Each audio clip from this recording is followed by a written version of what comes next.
Welcome to Rossum classes. पिछले video में हम लोगों ने एस सिमिलरिटी को प्रूफ कर लिया था कि दो ट्रायंगल के यदि कॉरस्पॉन्डिंग साइड्स प्रोपोर्शनल होंगे तो कैसे दोनों ट्रायंगल आपस में सिमिलर होगा, इसको हम लोगों ने प्रूफ कर लिया था। आज की क्लास कुछ अच्छी लाइन से शुरुआत करेंगे। It's okay. देखिए, जिंदगी तो कोई भी जी लेता है, जिंदगी तो कोई भी जी लेता है, पर आपको कुछ खास तरीके से जीना है। तो जिंदगी ऐसा जियो कि मिसाल बन जाए, जिंदगी ऐसा जियो कि मिसाल बन जाए, और कुछ करो ऐसा कि पहचान बन जाए। तो लाइफ में कुछ ऐसा काम कीजिए कि आपकी एक अच्छी पहचान बन जाए, लोग आपको आपके अच्छे कर्मों से पहचाने, लोग आपको जाने समझे कि वाह क्या इंसान है या वाह क्या इंसान था। मेरी समझ से हर इंसान को अपने जीवन में कुछ ऐसा करके जाना चाहिए। देखिए, जाना तो सबको है, पर कुछ ऐसा करके जाना चाहिए कि जब वो यहाँ से जब जाए ना, समझ सकते हैं आप कहाँ, तो लोग अपने दिल से रोएं, अपने आप को समझाने का प्रयास भी करें कि ये तो नेचुरल इवेंट था, एक हो गया नेचर द्वारा, लेकिन फिर भी वो अपने आप को समझा नहीं पाए क्यों हुआ ऐसा रोए, और एक दो नहीं बल्कि लाखों करोड़ों व्यक्ति आपके लिए रोए। तो जिंदगी कुछ ऐसा जियो यार, क्या जीते हो घिसी पिटी लाइफ। अब आप कहोगे इसके लिए करना क्या होगा, तो सबसे पहला तो आपके सामने एक पढ़ाई है। इस पढ़ाई को बड़े अच्छे ढंग से पहले कंप्लीट करना होगा, क्योंकि जितने अच्छे ढंग से आप कंप्लीट कीजिएगा उतना ही ऊपर जाइएगा, उतना ही आगे बढ़िएगा, और जितने ही आगे बढ़िएगा उतना ही आप लोगों की सेवा कर सकते हो, उतना ही आप लोगों को कोऑपरेट कर सकते हो, अच्छे तरीके से किसी के दुख में शामिल हो सकते हो। क्योंकि आप हाथ से कितने लोगों की सेवा कर पाओगे, उनकी संख्या लिमिट। लेकिन यदि आप कुछ बन जाते हो ना, तो अपने एक स्कीम के तहत या अपने एक रुपये के बदौलत या आपके कई सारे हैंड्स हो जाते हैं, जब आप बहुत बड़े इंसान बन जाते हो तो आप उससे कर सकते हो। इसलिए मेरी आप सभी से गुजारिश है कि आप सभी मन से पढ़ाई करें, ओके, इंटरटेनमेंट भी करें, बट एक लिमिट स्तर पे। चलिए आज की क्लास की शुरुआत करते हैं। एस सिमिलरिटी, एस सिमिलरिटी, इसमें क्या है बाबू कि दो ट्रायंगल दिया हुआ है। एक ट्रायंगल मान लेते हैं ए बी सी, और एक ट्रायंगल ले लेते हैं, एक बड़ा ट्रायंगल ले लेते हैं, ठीक, डी ई एफ। ध्यान से थ्योरम को पढ़िए। एस सिमिलरिटी है ना, दो साइड का कोरस्पॉन्डिंग, मैंने दो कोरस्पॉन्डिंग साइड का रेशियो आपस में बराबर दिया हुआ है, यानी प्रोपोर्शनल है, और बीच का एंगल भी बराबर है, यानी कि ए बी बटा डी ई और ए सी बटा डी एफ इक्वल है, और साथ ही साथ एंगल ए और एंगल डी भी आपस में बराबर है। तो आपको साबित क्या करना है कि ये दोनों ट्रायंगल आपस में सिमिलर होंगे, मतलब कि उसका एंगल आपस में बराबर होगा।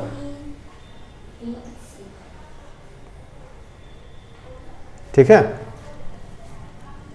If one angle of a triangle is equal to one angle of the other triangle, यदि एक ट्रायंगल का एक एंगल दूसरे ट्रायंगल के एक एंगल के बराबर है, and the sides including these angles, और इस एंगल को इंक्लूड करने वाला जो साइड है, मतलब कि ए बी और ए सी, दूसरे ट्रायंगल के भी डी ई और डी एफ, तो ये जो करस्पॉन्डिंग साइड हुआ ना, उसका रेशियो आपस में बराबर होगा, मतलब कि प्रोपोर्शनल है, देन तो the two triangles are similar, तो दोनों ट्रायंगल्स क्या होंगे, सिमिलर होंगे। ठीक है। तो आइए पहले गिवन लिख लेते हैं। गिवन में क्या दिया हुआ है, in triangle A B C and triangle D E F, दोनों ट्रायंगल में ए बी बटा डी ई बराबर ए सी बटा डी एफ। इसको चाहो तो एक ना मान लो, चूंकि आगे इसका यूज होने वाला है। एंड और क्या दिया हुआ, एंगल ए बराबर एंगल डी, बीच का एंगल इक्वल हो गया। इसके बाद देखिए, टू प्रूव, इसमें प्रूव क्या करना है, प्रूव क्या करना बाबू कि टू ट्रायंगल सिमिलर, ये दोनों ट्रायंगल सिमिलर है। तो यदि आप क्या कीजिए कि दोनों के एंगल को यदि आप इक्वल कर लीजिए, ठीक है, आपस में दोनों के एंगल को इक्वल कर लीजिए, तो आप ये साबित कर सकते हैं कि दोनों ट्रायंगल क्या है, सिमिलर है। तो दोनों के एंगल के इक्वल कौन से एंगल को, कोरस्पॉन्डिंग एंगल को बराबर करना होगा, मतलब कि ए तो डी के बराबर है ही बाबू, अब आपको बी को ई के बराबर करना होगा, और सी को भी एफ के बराबर, कोई एक भी कर सकते हो, केवल बी को भी ई के बराबर कर सकते हैं। चूंकि ए से रिलेटिव भी आप लोग पढ़ चुके हैं कि किसी दो ट्रायंगल में दो कोरस्पॉन्डिंग एंगल भी अगर आपस में बराबर हो जाते हैं तो वो दोनों ट्रायंगल आपस में सिमिलर होता है। तो या तो तीनों कोरस्पॉन्डिंग को इक्वल कर लीजिए या दो को कीजिए तब भी काम चल जाएगा। ठीक, तो टू प्रूव में पहले वही लिख लेते हैं हम कि एंगल ए तो एंगल डी के बराबर दिया ही हुआ है, एंगल बी के बराबर किसको प्रूव करना है, एंगल ई के। ठीक है, एंड एंगल सी के बराबर क्या प्रूव करना है, एंगल एफ। मतलब कि ट्रायंगल ए बी सी को सिमिलर प्रूफ करना है किसके, ट्रायंगल डी ई एफ के।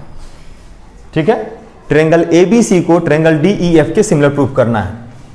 अब कंस्ट्रक्शन में आ जाइए।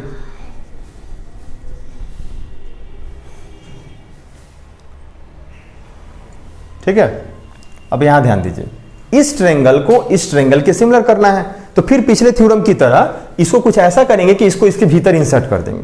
अब कैसे किया है तब आप देखिए, तो ए बी के बराबर यहां पे डीपी कट कर लीजिए। ठीक, और ए सी के बराबर क्या कट कर लीजिए, यहां पे डी क्यू, और इसको ज्वाइन कर लीजिए। ठीक है, तो कट डीपी बराबर A B and D Q बराबर ए सी। ठीक है, और ज्वाइन भी किया मैंने किसको, P2Q। अब इसी के बराबर इसमें इंसर्ट करना है, मतलब कि जो अंदर जो ट्रायंगल है वो इसके कॉन्ग्रुएंट होना चाहिए। तो पिछले थ्योरम में जो हम लोग देखा था कि उसमें एंगल का बाद जो बीच में एंगल है ना, वो उसमें एंगल नहीं था, इसलिए दिक्कत हो रहा था कॉन्ग्रुएंट करने में। काफी सारे स्टेप्स करने के बाद कॉन्ग्रुएंट हो पाया था। ये तो काफी आसान है बाबू, ध्यान दीजिए। ए बी के बराबर ऑलरेडी डीपी हो गया, कट किए तो बराबर है ही। ये जो ए सी के है उसके बराबर डी क्यू तो है ही, कट किए बराबर है ही। और ये एंगल ए जो है ना ऑलरेडी दिया हुआ है एंगल डी के। तो समस्या ही क्या है, ये तो एस ए एस क्राइटेरिया से ये दोनों छोटा ट्रायंगल जो है आपस में कॉन्ग्रुएंट तो हो ही गया। अब कहीं कॉन्ग्रुएंट करने की जरूरत ही क्यों पड़ी। तो देखिए, आपको एंगल बी के बराबर एंगल ई करना था, इट्स ओके ना, या एंगल सी के बराबर एंगल एफ करना था, इट्स ओके। तो आप जब इसके कॉन्ग्रुएंट इसको कर दिए, मतलब कि इसके जो भी एंगल्स है कॉरस्पॉन्डिंग एंगल्स इसके बराबर हो गए। तो जो इसके बराबर इसको करना था ये नहीं करके अगर आप इसके बराबर ही अगर इसको कर दीजिएगा तो इसके बराबर ऑलरेडी हो जाएगा कि नहीं हो जाएगा, क्योंकि P के बराबर B है कॉन्ग्रुएंट करने के बाद, इट्स ओके। और P के बराबर ही अगर आप E ला दें तो कह सकते हैं कि नहीं कि B और E भी बराबर हो जाएगा, इजीली कह सकते हैं। ठीक उसी प्रकार से Q के बराबर C जो है कॉन्ग्रुएंट करके हो जाएगा।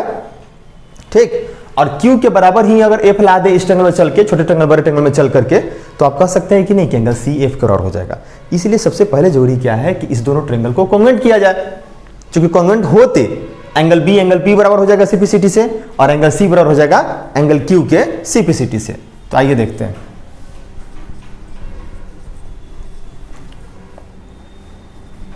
In triangle ABC, in triangle ABC and triangle DPQ।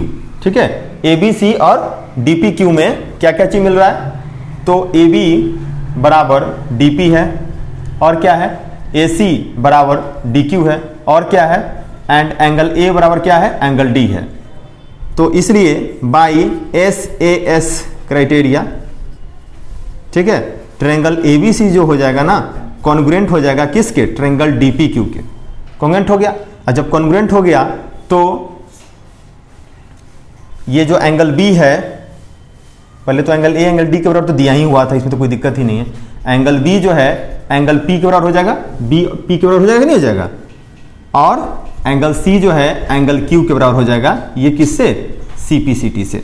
इसको इतना पे रहने दीजिए। ठीक, अब देखिए, अब ये कॉन्ग्रुएंट तो कर दिए, इट्स ओके। अब जरा देखिए इस छोटे ट्रायंगल में अब बड़े ट्रायंगल में विचार कीजिए। ठीक है, तो जो क्वेश्चन जो दिया हुआ था,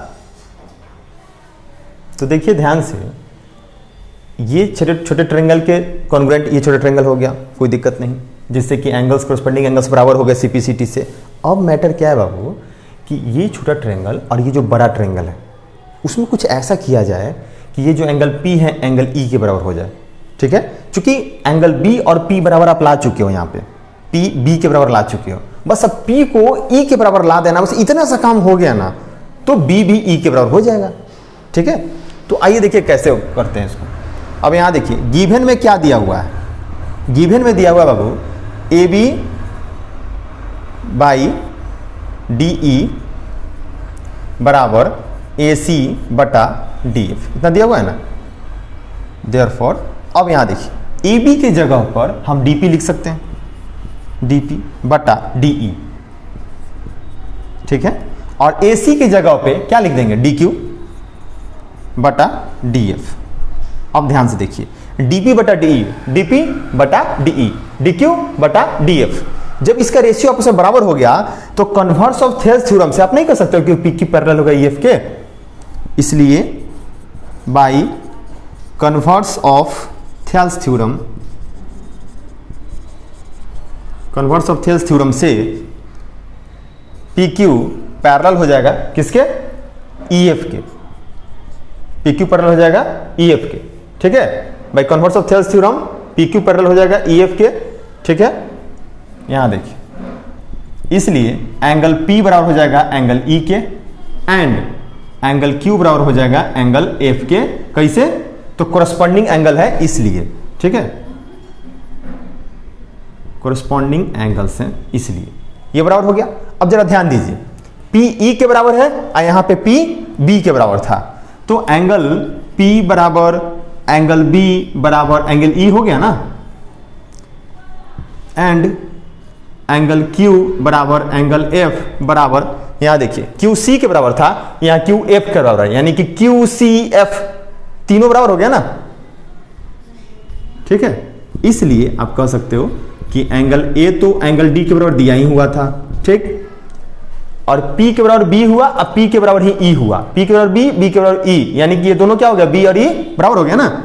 P के ही बराबर B कॉन्ग्रुएंट में प्रूफ किए थे हम लोग, ठीक, सीपीसीटी से, और P के बराबर ही E यहाँ कोरस्पॉन्डिंग एंगल से हो गया, तो तीनों बराबर हुआ, मतलब कि हमको तो मतलब B और E से ना है, तो एंगल B किसके बराबर हो गया, एंगल E के, एंड फिर देखिए CF के बराबर हो जाएगा ना, क्योंकि कॉन्वेंट किए थे तो सीपीसीटी से आया था CQ के बराबर, और फिर कोरस्पॉन्डिंग एंगल से आ गया Q किसके बराबर, F के बराबर, तो Q के ही बराबर C था, Q के ही बराबर F था, तो C और F आपस में इक्वल हो जाएगा ना, एंड एंगल C बराबर एंगल F, यानी कि triangle ABC and triangle DEF are इक्विएंगुलर।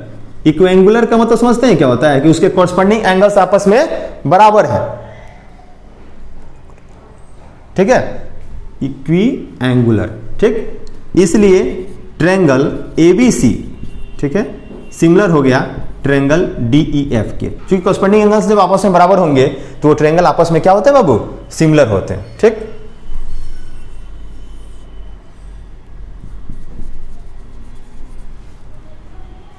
ठीक है, इस तरह से इसका स्क्रीनशॉट ले लीजिए।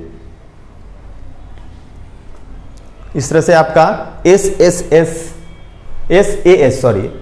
सिमिलरिटी भी आपका जो है ना हो गया फिनिश।